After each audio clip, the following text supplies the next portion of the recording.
Alhamdulillah, wassalatu wassalamu ala rasulillah wa ala alihi wa sahbihi ajmain. Amin abba ba'du. Sahabat muslimah yang dirahmati Allah Subhanahu wa taala, saya izin untuk menayangkan PPT-nya.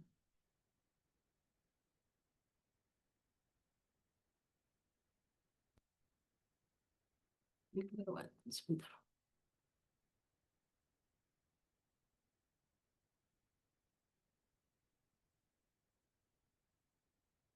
Ya, larangan tabarruj ya dalam Islam.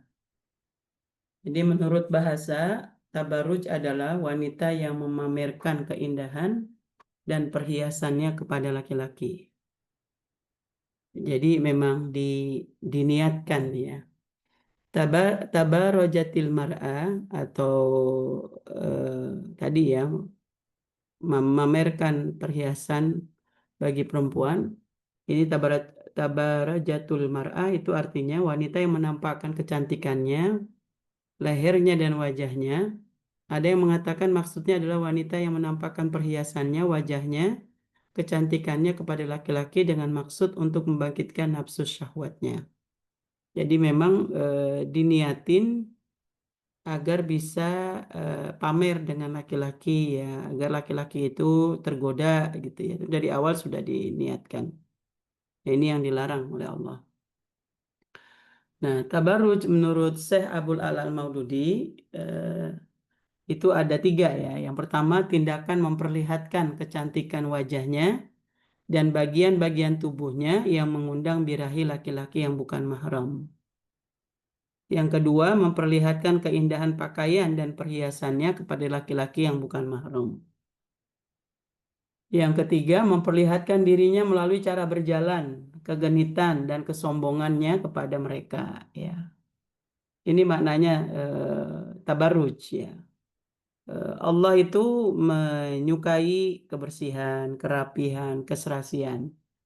Tapi tujuannya adalah agar kita semakin dekat dengan Allah. Ya, kalau dalam rumah tangga itu semakin harmonis. Ya, itu dibolehkan. Yang tidak dibolehkan itu kalau yang tidak berhak gitu ya. Yang pertama misalnya memperlihatkan kecantikan wajahnya ya, lekuk-lekuk tubuhnya. Ya, tujuan utamanya itu agar dia dipuji ya, kemudian orang si laki-laki itu membanding-bandingkan ya. Jadi kalau sudah dipancing gitu ya, nanti akan muncul zina tangan ya, mau WA. Cantik banget kamu hari ini gitu. Tambah lagi dengan gibah ya, ngerumpiin.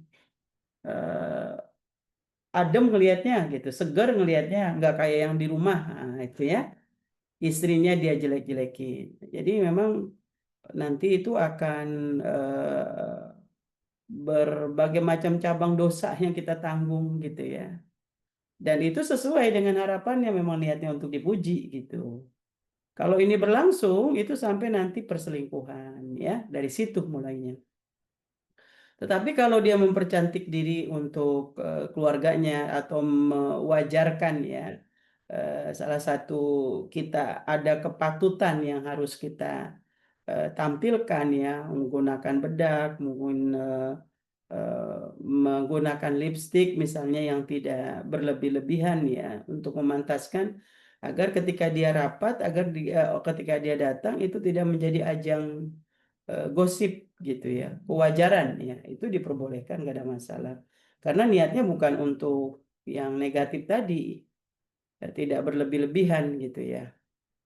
Nah ini tergantung daripada nawaitunya gitu. Bahkan kalau dia bisa menjaga ya perawatan diri ya misalnya, maka dia akan bahasanya semua tubuh kita itu kan punya hak. Yang tidak boleh itu adalah kalau tujuannya untuk pamer gitu ya. Diperbolehkan selama makanya muncul salon-salon muslimah ya. Jadi krim malam, krim pagi, ya pembersih muka dan segala macam hal yang kita gunakan kita harus bisa pastikan bahwa itu halal. Begitu ya.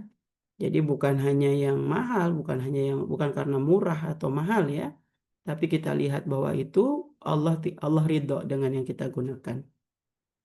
Itu diperbolehkan karena nawaitunya adalah untuk menjaga diri ya agar dia selalu kulitnya itu sehat misalnya.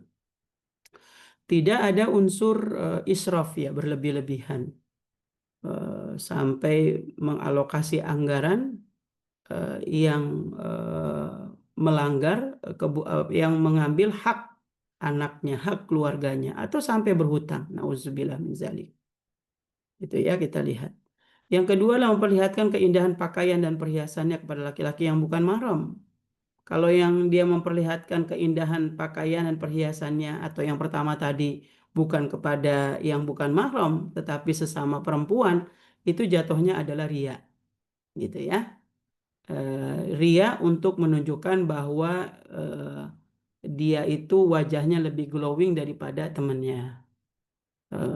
Itu adalah perasaan ujub, kalau dirawat dia menjadi sombong.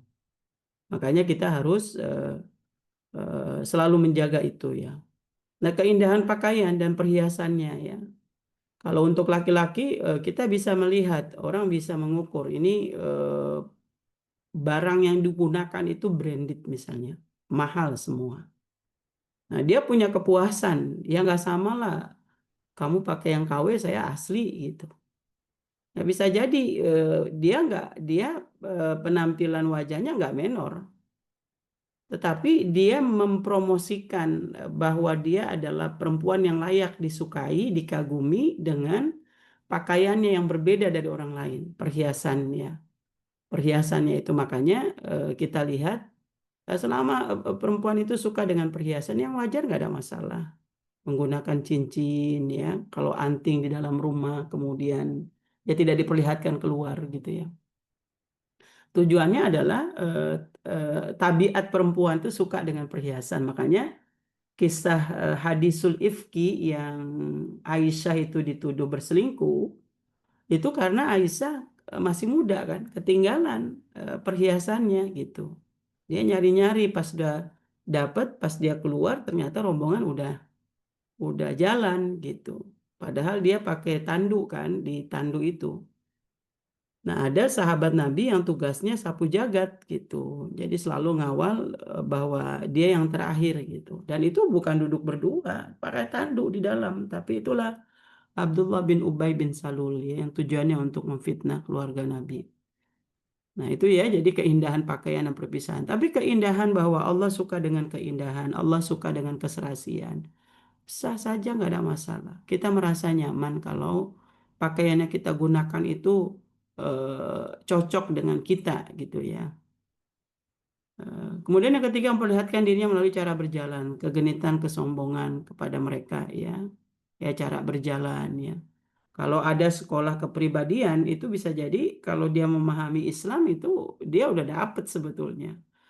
Kalau bicara dengan orang yang tua ya, kemudian eh, jangan mendahului dengan kata-kata yang kasar. Itu kan ada pelatihannya itu. Cara berjalan gitu ya, jangan seradak seruduk. Itu ada etika. Itu Islam sudah ngajarin gitu. Tapi kalau tujuan dia semua mengikuti sekolah kepribadian supaya tertarik supaya memancing laki-laki lawan jenisnya itu suka dengan dia atau dia menunjukkan bahwa yang lebih berkelas saya, kamu kan nggak ikut pelatihan kepribadian gitu. Itu juga sombong. Jadi memang harus selalu terjaga ya, jangan sampai yang mubah itu menjadi haram ya karena niat kita yang salah. Nah, yang kedua dalil tabarruj. Wa qarna fi buyutikunna wala tabarrajna. Nah, ini ayatnya wala tabarrajna tabarrujal jahiliyatil ula. Wa aqimna sholata wa atina zakata wa ati'na Allaha wa rasulah. Innama yuridullahu liyuzhiba ankumur rijsa ahlal baiti wa yutahhirakum tathira. Tetaplah tinggal di rumah-rumahmu dan janganlah berhias dan bertingkah laku seperti orang-orang jahiliyah dahulu. Jadi berhias tadi ya. Tegakkanlah sholat, tunaikanlah zakat, serta taatilah Allah dan Rasulnya. Sungguhnya Allah hanya hendak menghilangkan dosa darimu, wahai ahlul bait, dan membersihkan kamu sebersih-bersihnya. Ya. Jadi kalau sudah mulai tegakkan sholat, tunaikan zakat, serta taati Allah dan Rasul, itu sebetulnya inner beauty-nya ya. Jadi hiasan yang sesungguhnya itu ketika kita memiliki kebersihan hati, kebersihan dalam berbicara, kebersihan dalam melangkah, kebersihan dalam berpikir, kebersihan dalam mindset gitu ya. Nah, itu yang sebetulnya. Jadi kita dilarang untuk berhias seperti jahiliyah. Kita tahulah bagaimana aurat mereka terbuka ya, kemudian mungkin pada masa lalu itu ya kebebasan ya. Orang bisa tukaran istri gitu ya, pasangan gitu. Berbagai macam hal ya. Dan janganlah menampakkan perhiasannya, auratnya kecuali yang biasa terlihat ya. Sungguhnya wanita itu aurat, oleh karena itu jika keluar rumah dia disambut oleh syaitan ya. Nah, ini kita lihat ya. Jadi eh, perempuan itu suaranya udah aurat. Sampai lagi kalau digaya-gayain gitu ya. Manja ya dengan yang bukan muhrim ya. Nah, sekarang sudah zaman canggih itu ya melalui HP. Voice note ya, kemudian kata-kata yang mendayu-dayu ya. Itu nauzubillah min zalik ya. Nah, kalau udah kena perangkap setan itu ya dia nggak bakalan makin nagih gitu ya. Udah lupa dah tuh sama anak, sama istri, sama suami ya kalau yang istrinya. Nah, perhiasannya terbagi dua. Pertama, perhiasan terkait wajah. Ia merupakan perhiasan yang orsinil sekaligus keindahan ciptaan Allah. Karena di dalamnya terkandung berbagai macam manfaat dan jalan untuk mendapatkan ilmu. Melihat, ya, mendengar, berpikir, itu kaitannya dengan muka dan bagian pala ya kita lihat. Nah, jadi yang orsinil yang Allah ciptakan itu yang terbaik. Jangan dirubah-rubah lagi gitu. Allah kasih rezeki bukan untuk kemudahan rezeki itu bukan untuk ngelawan Allah gitu ya. Jadi kalau kita dikasih rezeki yang banyak itu buat tabungan akhirat, yaitu dengan berbagi dengan orang. Atau yang selalu saya ulang-ulang, nabung untuk wakaf ya misalnya. Setiap Jumat 10.000 gitu. Nah, jadi yang mengerikan lagi ya, udah oplas, duitnya dari yang subuhat ya, udah lingkaran setan semua itu. Jadi itu yang tidak boleh ya. Semua wajah kita itu adalah aurat, maksudnya orang kalau eh, eh, kita nggak jaga, dia akan apalagi dengan perhiasan-perhiasan yang atau berhias dengan yang berlebihan gitu ya. Perhiasan yang diusahakan oleh kaum wanita untuk dihias dan diperindah bentuknya, misalnya baju dan perhiasan. Hanya banyak kan baju model udah mahal harganya ya, tapi belakangnya nggak ketutup misalnya, atau perutnya nggak ketutup gitu. Suka dibecandain ya, kekurangan bahan gitu ya. Nah, itu tidak dibentuk ya. Dan termasuk eh, kalau kita sudah menutup aurat ya kita harus ngukur gitu. Mungkin kita udah berjuang ya, berat badan kita turun gitu, tapi ngepres banget gitu. Padahal kalau berat badan kita turun itu baju yang mesti digunakan mestinya ada jarak gitu. Itu malah lebih kelihatan enak dilihat ya dibanding dia ngepres banget gitu ya. Dan itu yang lekuk-lekuk itu. Lekuk-lekuk karena mungkin seksinya atau mungkin masih gemuk gitu ya, tapi menonjol semuanya. Nah, itu juga harus kita perhatikan ya. Apalagi kalau kita sudah memutuskan berjilbab, ya itu harus sesuai dengan kaidah gitu ya. Yang termasuk perbuatan tabarut ya berpakaian tapi seolah-olah telanjang, berdandan menor, memakai minyak wangi berlebihan, membuka sebagian aurat, dan memakai jilbab hanya sebagai hiasan ya. Jadi apakah kita nggak boleh pakai harum-haruman? Boleh. Tetapi yang tidak boleh itu adalah berlebihan. Makanya Nabi menyunahkan bagi orang yang melakukan sholat Jumat untuk mandi dan menggunakan harum-haruman. Kenapa? Karena sholat Jumat itu paling lama. Gitu. Ada khutbah. Khutbahnya saja merupakan rukun.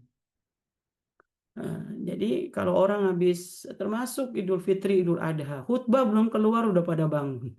Nggak sah itu sholatnya. Dia harus sabar nunggu sampai kelar gitu ya. Padahal cuma 2 rakaat dengan beberapa takbir gitu ya. Nah itu karena cukup lama, maka Nabi ingin orang ketika lagi sholat itu tidak terganggu dengan bau yang tidak mengenakan gitu ya. Begitu juga kita, ya terserah mau pakai deodoran atau apa saja, yang penting tidak berlebihan. Ketika orang bersama kita itu, orang merasa nyaman gitu ya, bahwa kita memang Allah suka dengan kebersihannya, nggak boleh itu adalah nyengat ya. Kemudian parfum semua orang jadi tahu gitu. Bahkan ada parfum-parfum tertentu itu yang kalau kita lihat, eh, kalau dia dari pagi sampai sore ruangannya AC nggak ada masalah. Tapi ada dengan pakai parfum itu karena dia tidak ada di ruangan AC, itu baunya juga jadi berubah gitu ya. Jadi ada tipe orang yang nggak pakai parfum, dia merasa aman, nggak ada masalah. Jadi yang tujuan utama agar tidak mengganggu orang sekitar dengan bau yang tidak menyenangkan. Tapi kalau untuk pamer ya, sampai lagi harganya mahal ya, dan tujuannya untuk menunjukkan bahwa kita ini orang berkelas gitu ya, itu nawaitu lagi gitu. Membuka sebagian aurat. Nah, bentuk-bentuk tabarruj ya, menghiasi diri untuk laki-laki yang bukan mahram dengan tujuan memamerkan kecantikannya, menunjukkan atau menampakkan perhiasannya seperti gelang tangan atau gelang kaki, kalung, dan anting-anting kepada khalayak. Nah, makanya ketika kita sudah memilih berjilbab, kita udah meminimalisir ini, tidak lagi pakai anting yang kelihatan. Kalau di dalam menutup aurat nggak ada masalah. Kita pakai kalung ya, anting-anting ya. Nah, gelang kaki itu kan tujuannya untuk menunjukkan bahwa ya kakinya mulus gitu ya, kemudian dia hiasi juga gitu. Makanya ini ya kita lihat karena itu udah wajib ditutup auratnya. Eh, Kemudian ada lagi tabarruj adalah ikut berkumpul dengan laki-laki yang bukan mahram di suatu pesta atau pentingan yang mengumbar syahwat ya. Jadi berjibaku. Makanya kalau kita kadang-kadang kalau nggak semua yang kita searching nanya hukum-hukum itu jawabannya eh, pas gitu. Ada juga yang ekstrim gitu ya. Mengambil dalil ini kemudian mereka tidak merekomendasi istrinya atau anak perempuannya naik kereta atau kantor yang campur baur gitu. Nah, itu ekstrim ya. Makanya kita yang punya negara gitu, kita bisa atur gitu ya. Kantor duduknya laki dengan perempuan terpisah. Kereta laki dengan perempuan terpisah. Busway terpisah, ya nggak bisa. Eh, Selama kita bisa menjaga adab-adab, saya suka mengistilahkan mungkin karena tempat kalau kita lihat kereta atau busway cukup padat gitu ya, berarti kita harus betul-betul mungkin terpaksa pakai jaket ya, padahal itu cukup panas, agar sentuhan gesekan-gesekan itu tidak mengena ke hal-hal yang sensitif gitu. Dan berusaha ya memposisikan seaman mungkin karena ya kondisinya darurat. Nggak bisa gitu. Kemudian kita menjudge semua itu yang berbaur itu adalah tabarruj, yang nggak bisa. Yang diinginkan adalah bahwa kita itu menjaga adab-adab. Nggak semua kita, ya kalau gitu udah naik taksi aja. Emang kita diuji oleh Allah semuanya kaya kan enggak. Jadi nggak apa-apa naik Gojek, kita coba ada batasannya ya. Kemudian usahakan, makanya diusahakan kalau kita sudah keluar rumah itu harus semuanya serba rapi ya, termasuk pakaian dalam kita, karena kita nggak pernah tahu ya terjadi apa-apa di luar, tapi pakaian dalam itu tetap tertutup ya. Eh, Celana panjang gitu ya, eh, rapih semua termasuk pakaian dalam dan yang lainnya ya. Nah ini tujuannya apa? Untuk kehati-hatian, dan Allah akan menjaga kita gitu. Bukan berarti kita harus ngerubah, mana ada kita mungkin protes misalnya, bisa nggak keretanya khusus perempuan semua, ya nggak bisa itu ya. Jadi yang nggak boleh itu adalah itu tadi, itu punya tujuan untuk pesta ya, membar syahwat ya. Nah ini yang harus kita jaga betul-betul. Keempat adalah mengenakan pakaian yang tidak syar'i ya. Ya, nggak ada manfaatnya dia menutup aurat, tetapi lekuk tubuhnya itu kelihatan banget, kemudian maaf ya memilih warna kulit misalnya, yang nggak bisa dibedain ini tertutup apa udah terbuka gitu. Itu ada adab-adabnya ya. Maka disinilah yang pertama adalah meminimalisir dosa tabarruj, menutup aurat ya. Wahai Nabi, katakanlah kepada istri-istri, anak-anak perempuan dan istri-istri orang mukmin, anak-anak perempuan dan istri-istri orang mukmin, hendaklah mereka mengulurkan jilbabnya ke seluruh tubuh mereka. Yang demikian itu supaya mereka mudah dikenali, oleh sebab itu mereka tidak diganggu dan Allah adalah Maha Pengampun lagi Maha Penyayang.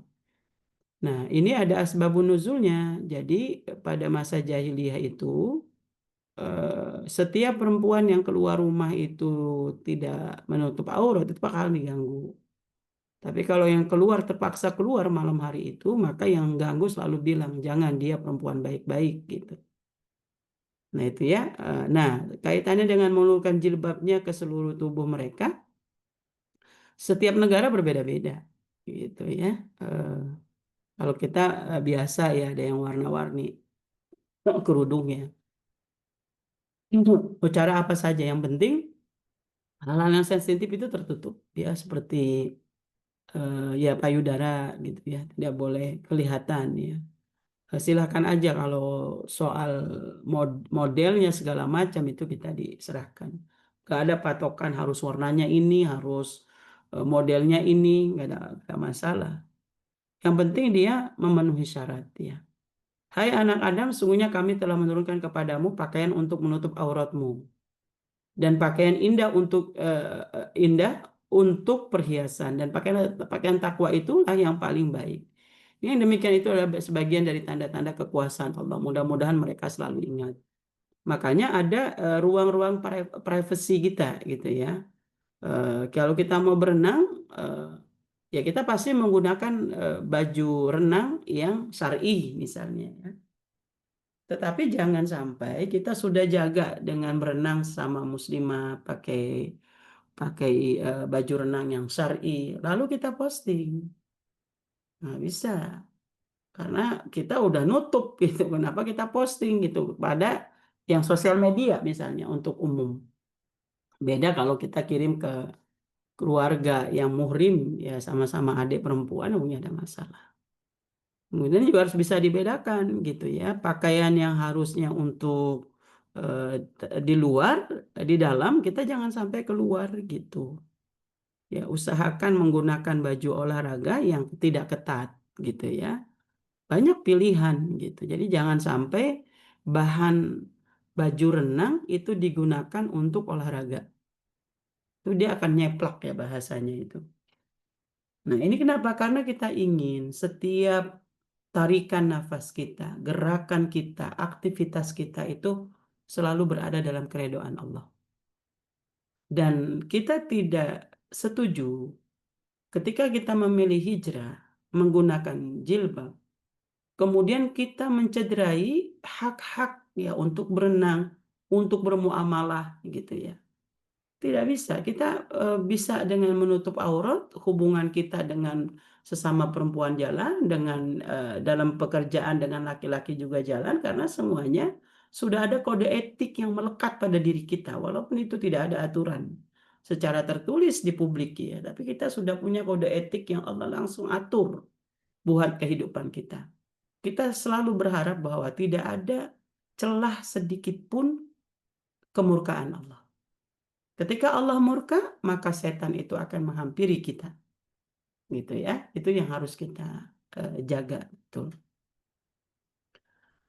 Tidak melakukan ikhtilat ya. Ikhtilat menurut bahasa dari Ibnu Manzur dalam lisan Arab mencampur sesuatu dengan sesuatu. Sedangkan menurut istilah adalah bercampur, berkumpulnya laki-laki dan perempuan di satu tempat tanpa memperhatikan hukum Islam. Hal ini dapat mengarah pada kemaksiatan. Jadi kita nggak ada masalah seperti minyak dengan air, yahtalitun walakin yatamayazun. Berbaur dengan semua orang, laki perempuan, tetapi kita punya pagar gitu, nggak ada masalah. Dan orang pasti sudah bisa melihat ya bahwa kalau bicara dengan perempuan ini, dia dekat dengan ketaatan segala macam, orang juga akan punya jarak, tetapi karena dia orang yang pintar, orang yang memberikan kontribusi dalam kantor perusahaan, jadi tidak memutus ya, dengan berjilbab itu malah kita harus banyak menebar kebaikan dimanapun kita berada. Nah, ini kita lihat ya, perempuan yang dia Yusuf tinggal di rumahnya menggodanya. Ini Zulaiha ya. Dia menutup rapat semua pintu lalu berkata, "Marilah mendekat kepadaku." Yusuf berkata, "Aku berlindung kepada Allah. Sesungguhnya dia suamimu adalah tuanku. Dia telah memperlakukanku dengan baik. Sungguhnya orang-orang zalim tidak akan beruntung." Itu ya. Jadi alhamdulillah ya Nabi Yusuf perangkaian hidupnya itu diuji ya ketika diajak berzina dari istri majikannya ya, dan alhamdulillah gagal. Dan janganlah kamu mendekati zina. Zina itu sungguh suatu perbuatan keji dan suatu jalan terburuk ya. Berapa banyak orang yang masuk dalam perangkap mendekati zina ya, itu yang mungkin kita suka pernah saya sampaikan gitu ya. Seolah-olah dia punya spesifikasi gitu ya. Ini kan pacar saya, bukan teman saya. Jadi dia yang berhak untuk mendapatkan eh, tutur kata saya yang lembut, harum ketika berdekatan, dan dia boleh megang saya, dia boleh meluk saya, dia boleh mencium saya. Padahal dia bukan suami gitu, dia bukan istri gitu. Nah, itu perangkap-perangkap setan dari situ gitu. Makanya orang-orang yang kumpul kebo ya atau berzina terus-menerus tanpa ikatan perkawinan udah nggak ada nilainya lagi. Dia buat apa dia nikah? Nggak ada gitu. Tetapi sementara kebutuhan biologis itu merupakan kebutuhan ya rutinitas saja itu. Berapa banyak maksiat yang Allah akan dosa yang Allah akan turunkan gitu. Nah, tidak merubah ciptaan Allah ya.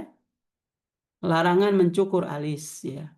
Haram bagi wanita muslimah menghilangkan seluruh atau sebagian alisnya dengan cara apapun, baik dengan mencukur habis atau memendekkannya atau dengan menggunakan bahan kimia. Perbuatan ini termasuk an-namas, menghilangkan alis yang dilaknat. Rasulullah SAW bersabda, telah dilaknat wanita yang menyambung rambut dan yang meminta disambung rambutnya, wanita yang mencabut alis dan yang meminta untuk dicabut alisnya, wanita yang mentato dan yang minta untuk ditato tanpa ada penyakit ya. Nah, jadi kita lihat ya, mau acara perkawinan segala macam hal kita punya hak untuk menolak agar alis kita itu tidak dibersihkan gitu ya. Apalagi sulam alis lebih parah lagi itu. Ya, masih banyak hal yang Allah halalkan yang bisa kita lakukan karena itu masuk kategori merubah ciptaan Allah. Gitu. Berbeda dengan kita menggunakan pensil alis, itu nggak ada masalah. Bahkan teman saya itu ketika dia habis kemo ya 11 kali karena kanker payudara, dia bilang, "Ustazah, rambut saya itu bukan rontok lagi, jatuh gitu." Jadi eh, kayak kita tuh nempel kemudian jatuh. Nah, alis saya juga sudah mulai hilang ini. Ya nggak apa-apa pakai pensil alis aja gitu. Alhamdulillah sekarang sudah numbuh lagi karena mungkin kemonya udah kelar ya. Nah, itu ya. Jadi kita harus ini. Jadi untuk yang tidak merubah ciptaan Allah silakan, nggak ada masalah. Ini dilaknat. Yang berikutnya adalah tidak menyambung rambut dan bulu mata. Ya, hukumnya disandingkan dengan hukum menyambung rambut.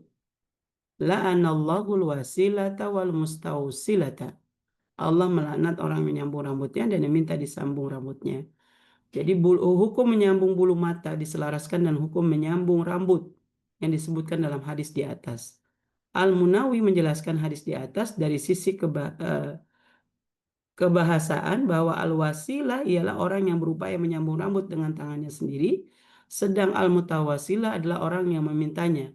Kata laknah atau laknat pada hadis di atas menunjukkan keharaman aktivitas menyambung baik rambut maupun alis.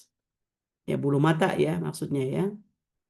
Jadi Kalau dia pakai maskara, kemudian pakai alat dibolehkan. Tapi kalau dia menyambung alat bulu mata itu tidak diperbolehkan.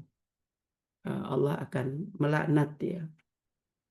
Nah, ini yang kita lihat tabarruj ya. Maka kalau alis saja kita tidak boleh, sampai lagi merubah yang kaitannya dengan badan gitu ya. Ya memancungkan. Nah, sekarang sudah kayak ini ya, demam ya, demam oplas gitu ya.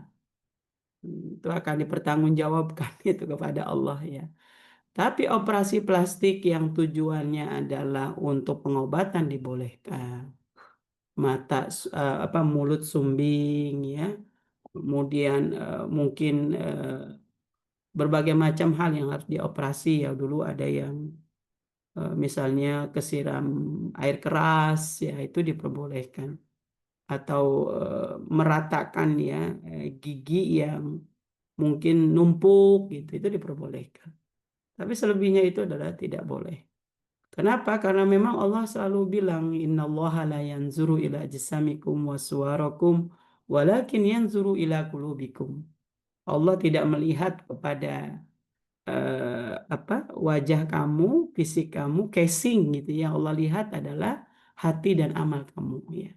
Jadi sebetulnya yang Allah udah ciptakan itu udah bagus gitu ya. Tinggal dirawat, dijaga ya. Dan insya Allah makanya sering banyak ya walaupun kita tahu yang namanya netizen kan macam-macam latar belakangnya. Oh bagusan yang asli ya daripada yang sekarang gitu ya. Yang kadang-kadang buatan manusia ya ternyata hidungnya kemancungan lah atau enggak simetris lah, emang nggak mau dibongkar lagi ini lagi atau seperti di Gaza ya. eh, Waktu saya belum berhasil ya masuk itu di yang mau ada aktivis dunia ya untuk tembus Gaza, kita punya kesempatan untuk mengunjungi orang-orang Gaza yang sedang berobat di Mesir.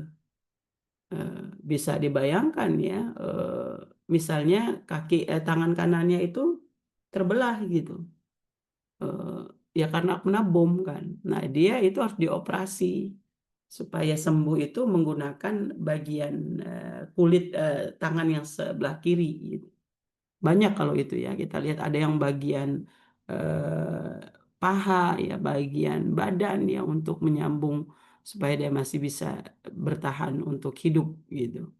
Nah, itu ya memang sudah hukumnya bisa jadi kewajiban. Yang tidak boleh adalah sudah bagus Allah kasih gitu ya, tapi dirubah gitu ya.